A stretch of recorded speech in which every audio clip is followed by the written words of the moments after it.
सिर्फ आपकी सीढ़ी के नीचे जो जगह बनी हुई है वहाँ पर लगे 2 ब्रीड्स के सेट जो है किसी भी मजदूर की दिहाड़ी से बेहतर पैसे आपको दे सकते हैं। काम में 25 मिनट का काम सुबह का है, पानी ऑटोमेटिक है, फीड के बर्तन दूसरे फार्म से मुख्तलिफ हैं, ऑपरेटिंग आसान है। 25 मिनट का काम सुबह का है और मैक्सिमम आधे घंटे का काम शाम का है, लेकिन मैं अपनी मर्ज़ी से 4-4 घंटे भी बैठा रहता हूँ। ये काम बड़ा आसान है, आप आज रखेंगे और शाम को लाखों रुपए कमाने शुरू कर देंगे, तो ऐसा तो नहीं है। पैसे तो इसमें हैं, लेकिन मेहनत बहुत करनी पड़ती है। की वजह यह है कि जब हम पैसों का जिक्र कर देते हैं, न्यू फार्मर सिर्फ उन पैसों पर अटक जाता है। इतने लाख रुपए प्रोफेसर साहब ने बताए थे, उसे ये नहीं समझ आती कि प्रोफेसर साहब ने इसके पीछे काम कितना किया है। इसके पीछे बहुत मेहनत है, नामुमकिन नहीं है, बिल्कुल सफ़ेद अनपढ़ लोग कर रहे हैं और बड़े अच्छे तरीके से कर रहे हैं। बताइएगा, नया फार्मर आज हमारा टारगेट हो रहा है, बहुत से लोगों के हथे चढ़ रहा है, बहुत कुछ बर्बाद हो रहा है। सर जी, न्यू फार्मर के हवाले से टिप्स दीजिए। मरने के साथ आपने भी मर जाना है, फिर आप नहीं कर सकते।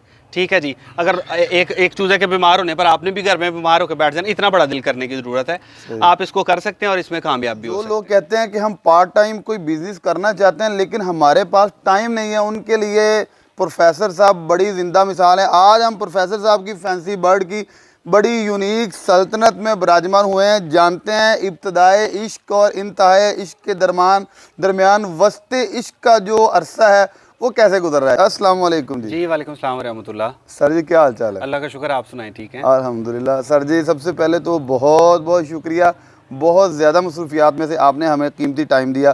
सर जी, सबसे पहले तो हमारे देखने वालों को अपना तारुफ करवा दीजिएगा। जी, मेरा नाम इशफाक अहमद और बाय प्रोफेशन में एजुकेशन से वाबस्ता हूँ।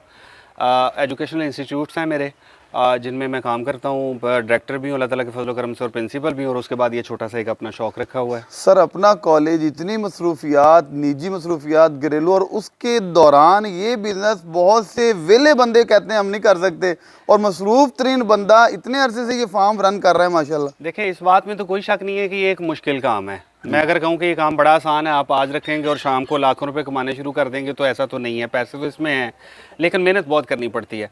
अब आ जाती है बात टाइम की, तो अपने इंस्टीट्यूट होने की वजह से एक तो मुझे पाबंदी नहीं है, मुझे किसी से छुट्टी नहीं लेनी पड़ती। दूसरी चीज़ ये है कि 1:30 बजे के बाद मैं फ्री हूँ, तो 1:30 बजे से लेके रात मेरे पास है। और दूसरा, अगर हम इसमें लेबर देखें, इस काम में 25 मिनट का काम सुबह का है, पानी ऑटोमेटिक है, फीड के बर्तन दूसरे फार्म से मुख्तलिफ हैं, ऑपरेटिंग आसान है। 25 मिनट का काम सुबह का है और मैक्सिमम आधे घंटे का काम शाम का है, लेकिन मैं अपनी मर्ज़ी से 4-4 घंटे भी बैठा रहता हूँ माशाल्लाह। सर, एक इब्तदाई इश्क होती है, मैं कहता हूँ कि इसकी इंतहा तो होती नहीं है, जो भी होता है उसके बाद वो वस्ते इश्क ही होता है। सही कह रहे हैं। इब्तदाई इश्क के बाद हालिया कंडीशन इश्क आपकी इन बर्ड से कैसी है? जी सर, मैंने शुरू किया था पहले लोकल ब्रीड से। लोकल ब्रीड्स में मैं काम करता रहा हूँ अल्हम्दुलिल्लाह, उसमें मैंने बड़े मज़े से काम किया है। उसके बाद मुझे लगा कि मुझे क्वालिटी इंप्रूव करनी चाहिए, तो मेरे पास अब ज़्यादातर जो है वो रिंग बर्ड्स हैं या F1 कैटेगरी के बर्ड्स हैं। छोटी क्वालिटी या कमतर क्वालिटी या लोकल क्वालिटी के बर्ड्स मेरे पास नहीं है। सर जी, आप माशाल्लाह, आपके कुछ स्कूल्स होंगे, कुछ कवानीन होंगे इस फैंसी में, माशाल्लाह आपने बहुत कुछ सीखा होगा, लर्न किया है। आप बताइएगा, नया फार्मर आज हमारा टारगेट हो रहा है, बहुत से लोगों के हथे चढ़ रहा है, बहुत कुछ बर्बाद हो रहा है। सर जी, न्यू फार्मर के हवाले से टिप्स दीजिएगा, फार्मिंग के हवाले से। फार्मिंग में उसको स्कूल सिखाइएगा, प्रिंसिपल सिखा दीजिएगा। 3 बुनियादी सवालात मुझसे न्यू फार्मर पूछता है। सबसे पहले फार्मर पूछता है कि कौन सी ब्रीड्स में जाएं, तो मैं उसको मशवरा देता हूँ कि जिस ब्रीड को देख के आप फैंसी पोल्ट्री फार्मिंग में आना चाह रहे हैं, उस ब्रीड में नहीं जाना। उसमें नहीं जाना, क्योंकि जो ब्रीड सबसे हाइप पकड़ी होती है जो देखा है वो सैराब हो सकता है। यस, लोग सोचते हैं यार फलां ब्रीड है, इस वक्त बड़ी मार्केट में है, सुपर टूपर जा रही है, इसका चूज़ा ले लेते हैं। उस वक्त वो उसका 4,000 रुपये का, 5,000 रुपये का, 3,000 रुपये का चूज़ा ले लेते हैं, लेकिन उन्हें ये नहीं समझ आ रही होती कि वो चूज़ा आप भी ढूंढ रहे हैं, वो भी ढूंढ रहे हैं, वो भी ढूंढ रहे हैं, मैं भी ढूंढ रहा हूँ, हम सब ने वो ले लेना है। जब हम सब ने लेके उस पर 8वां मेहनत करनी है, 8वां बाद जब उसका चूज़ा तैयार होकर मार्केट में आना है, तो मेरा चूज़ा मार्केट में आने तक जो है उसकी कीमत बिल्कुल डाउन चली जाती है। बहुत सारी ब्रीड्स इसी तरह आई हैं और बड़े फार्मर्स जो है, न्यू फार्मर बेचारे नुकसान उठा के अब खामोश हो गए हैं। सही, तो रनिंग ब्रीड्स में काम किया जाए। सही है। सर जी, इस वक्त आपके फार्म में जो ब्रीड्स हैं, क्योंकि आपने माशाल्लाह अब तक का एक्सपीरियंस है और पूरा वर्क किया है, पूरी A to Z ईची बीची सारी से आप वाकिफ़ हैं, तो बताइएगा कौन कौन सी ब्रीड्स हैं, इनके चूज़ों के रेट्स क्या हैं? जी, मेरे पास ज़्यादातर रनिंग ब्रीड्स हैं, लेकिन उसके अलावा यूनिक ब्रीड्स भी हैं। क्योंकि मेरी कोशिश है कि दो किस्म के कस्टमर्स को टच करूं। एक तो रनिंग ब्रीड्स वाले न्यू लोग भी मेरे पास आएँ, और जो एग्जिस्टेंट फार्मर्स हैं ना, वो क्या करते हैं, उनकी कोशिश होती है कि रनिंग ब्रीड से ऊपर की कैटेगरी में भी जाके जो है वो बर्ड उठाए जाएँ। मेरे पास सिल्की है, पॉलिश है, सबराइट है, ब्राह्मा है, ये रनिंग ब्रीड्स हैं। आप सिल्की आज से 35 साल पहले भी उठा लें था, पॉलिश आज से 35 साल पहले भी था। ब्राह्मा के रेट्स मैंने कभी नीचे आते नहीं देखे।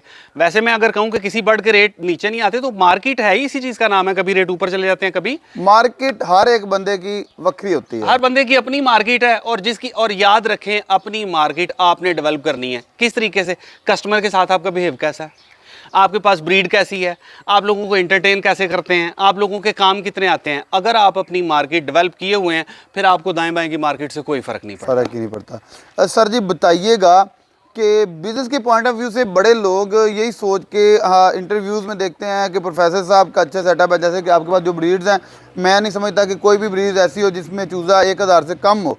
तो मंथली आपके कितने चूज़े आते हैं? और दूसरा, बिज़नेस के पॉइंट ऑफ व्यू से जो करना चाहते हैं वो क्या करें, कहाँ से अपने इस बिज़नेस को शुरू करें कि वो जवाल का शिकार ना हो, धोखे और फ्रॉड का शिकार ना हो, और वो डिसाइड हो के फैंसी को खैराबाद ना कह जाएं? आपके सवाल को मैं 3 हिस्से में लूँगा। सबसे पहले मैं हमेशा कोशिश करता हूँ कि अवॉइड करूँ अर्निंग बताने से। उसकी वजह ये है कि जब हम पैसों का जिक्र कर देते हैं, न्यू फार्मर सिर्फ उन पैसों पर अटक जाता है। इतने लाख रुपए प्रोफेसर साहब ने बताए थे, उसे ये नहीं समझ आती कि प्रोफेसर साहब ने इसके पीछे काम कितना किया। इसके पीछे बहुत मेहनत है, नामुमकिन नहीं है, बिल्कुल सफ़ेद अनपढ़ लोग कर रहे हैं और बड़े अच्छे तरीके से कर रहे हैं। पहला तो मेरा मशवरा ये है कि इसे करने से पहले इसे समझिए, सीखिए। आप चूज़ा कहीं से भी ले लें, मैं बार बार लोगों को कहता हूँ, मेरे भाई चूज़ा अपने इर्द गिर्द से ले लो, करीब से ले लो, मेरे पास से बुकिंग में मिलेगा, अपने इर्द गिर्द से ले लो, पूछ लो मुझसे। व्हाट्सअप नंबर है मेरा आपके पास, मुझे वॉइस मैसेज करो, कैसे ब्रूडिंग कैसे करनी है, इनक्यूबेटिंग कैसे करनी है, सर ये मसला है किस तरह से करें, मैं आपको बताऊंगा। और भी बेशुमार लोग हैं जो बताने वाले हैं, तो सीख तो आप इस तरह से सकते हैं। उसके बाद आ गई बात के ब्रीड्स जी, कौन सी ब्रीड्स में आना चाहिए। मैंने आपको पहले बताया, Brahma, silkie, bantam, heavy Cochin, Polish, Sebright, ये रनिंग ब्रीड्स हैं।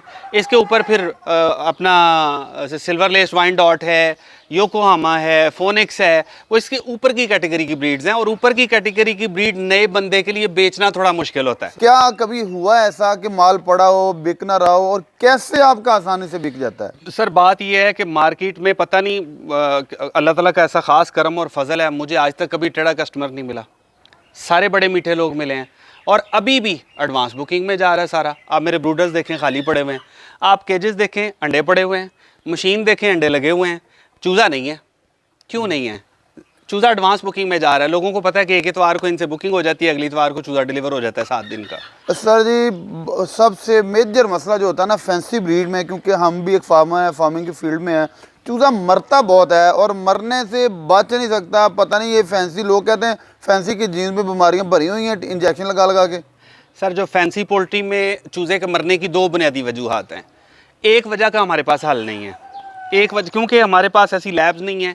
पहली वजह यह है कि कमर्शियल फीड चूज़े को बहुत ज़्यादा नुकसान देती है। जो फीड बनी ही 40 दिन के चूज़े के लिए है, 40 दिन में उसको पूरा तैयार करके गोश्त जो है वो उसके लिए, वो आपके 2 साल 4 साल के बर्ड का क्या हाल करेगी।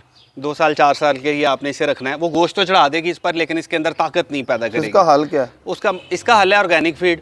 अब ऑर्गेनिक फीड में प्रॉब्लम क्या है, जब आप ऑर्गेनिक फीड में आते हैं तो लेंग कम हो जाती है।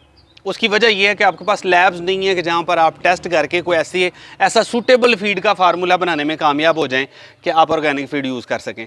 अभी मैं भी इसमें सिर्फ इतना ही कामयाब हुआ हूँ कि मैं कुछ 70% 80% ऑर्गेनिक और 20-30% मुझे भी कमर्शियल बीज में इस्तेमाल करनी पड़ती है। ऑर्गेनिक में आप कैसे यूज़ करते हैं ऑर्गेनिक, और क्या क्या चीज़ें उसमें ऐड करके उसको ग्राइंड करवाते हैं या कैसे तैयार करते हैं? एक छोटा सा आपके सवाल का पहले हिस्सा रह गया कि चूज़ा बचता नहीं है। दूसरी वजह ये है, ब्रूडिंग नहीं करनी आती है हमें।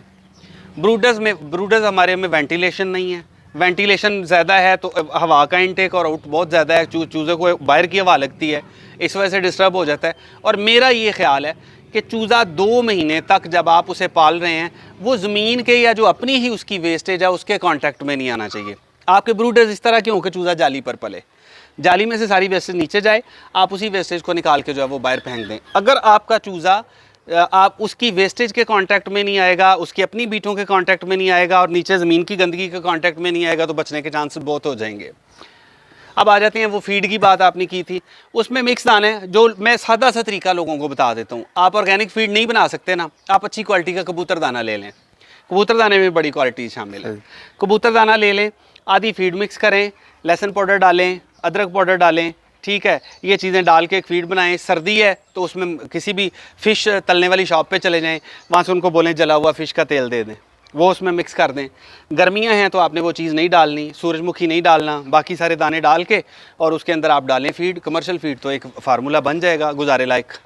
जाते वक्त हमारे नए फार्मर्स को एक पैगाम दे दीजिएगा, नए बिजनेसमैनों को, नए शौकीन लोगों को। नए साथियों को यही पैगाम है कि पहले इसको समझें, सीखें, करें। काम बहुत अच्छा है, आप इसमें पैसे कमा सकते हैं। मैंने अपनी सबसे पहली वीडियो में कहा था, सिर्फ आपकी सीढ़ी के नीचे जो जगह बनी हुई है वहाँ पर लगे 2 ब्रीड्स के सेट जो है किसी भी मज़दूर की दिहाड़ी से बेहतर पैसे आपको दे सकते हैं। लेकिन क्या है, इसमें हौसला चाहिए। अगर चूज़े के मरने के साथ आपने भी मर जाना है फिर आप नहीं कर सकते, ठीक है जी। अगर एक चूज़े के बीमार होने पर आपने भी घर में बीमार होकर बैठ जाना, इतना बड़ा दिल करने की ज़रूरत है। आप इसको कर सकते हैं और इसमें कामयाब भी हो सकते हैं। बहुत शुक्रिया जी व्यूअर्स, प्रोफेसर साहब की बड़ी मैं समझता हूँ कि लिटरली क्लियर कट बातें, सच्ची खड़ी और सीधी बातें, फैंसी पोल्ट्री का माजी, हाल और मुस्तकबिल के वाले से। इसके साथ ही अपने मेज़बान हाफिज़ काम को दे इजाज़त। सर जी का नंबर साहब ने नज़र आ रहा है स्क्रीन पे, आप रब्ता कर सकते हैं। नई वीडियो के लिए दोबारा मिलेंगे। अल्लाह हाफिज़।